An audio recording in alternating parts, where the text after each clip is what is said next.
गंग नहर की मेंटेनेंस और यमुना नदी में अमोनिया का स्तर बढ़ जाने से दिल्ली वालों को कुछ दिन तक पानी की किल्लत झेलनी पड़ सकती है।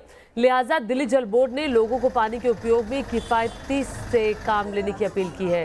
दिल्ली जल बोर्ड के मुताबिक south Delhi, east Delhi, north east Delhi के साथ एनडीएमसी के इलाकों में भी पानी की किल्लत रहेगी। खास तौर पर यमुना पार के गोकुलपुरी, सोनिया विहार, करावल नगर, बाबरपुर, लक्ष्मी नगर, गीता कॉलोनी, मयूर विहार, गांधीनगर जैसे इलाकों में पानी सप्लाई आपूर्ति बाधित रहेगी। साथ ही Sarai Kale Khan, Okhla, Badarpur, Sarita Vihar, Vasant Kunj, Mehrauli, Greater Kailash, South Extension, Lodhi Road, Kakanagar और इससे लगते एरिया में भी जल संकट हो सकता है। तो दिल्ली वालों को दिक्कत होगी। गंग नहर में मेंटेनेंस का काम चल रहा है, जिसकी वजह से जल संकट का सामना करना पड़ सकता है। और दिल्ली जल बोर्ड ने पानी के संकट को देखते हुए लोगों से सहयोग की अपील की है और इलाकों में टैंकरों की सप्लाई के लिए भी नंबर जारी किए हैं। दिल्ली जल बोर्ड अध्यक्ष राघव चड्ढा ने बाकायदा ट्वीट करके इस बात की जानकारी दी है।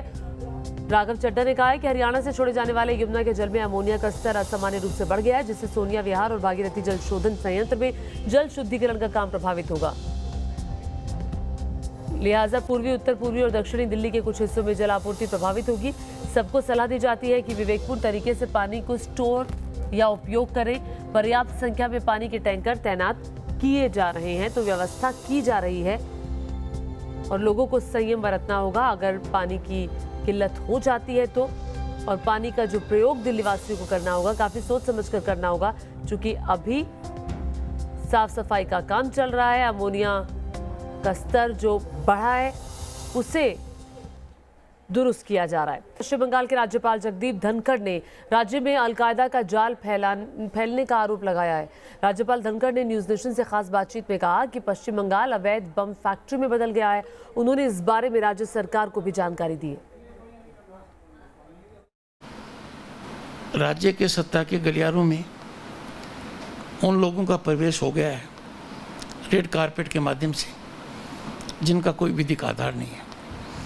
वो कंसल्टेंट हो चाहे कोई भी हो, ये भी प्रजातांत्रिक मूल्यों का बहुत बड़ा डाइल्यूशन है। चिंता का विषय ये है कि राज्य में अलकायदा ने पैर पसार लिए हैं। राज्य एक तरीके से haven for illegal bomb making हो चुका है और उनका उपयोग वायलेंस में निरंतरता से बढ़ता जा रहा है।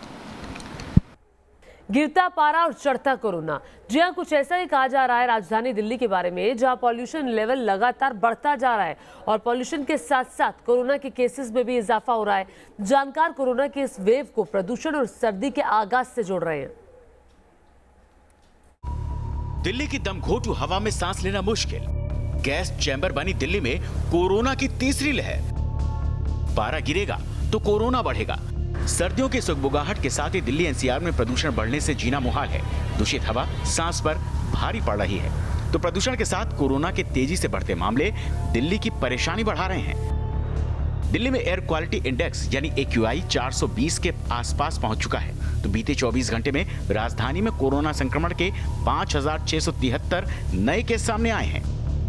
2/3 बेड्स अभी भी अवेलेबल हैं पेशेंट्स के लिए, और अगर केस और बढ़ते हैं और ऑक्यूपेंसी बढ़ती है तो हम जरूर बढ़ाएंगे। अब देखिएगा, कोरोना तो हिंदुस्तान में विदेश से आया, और जो ये पॉल्यूशन है साल में 9 महीने ठीक रहता है।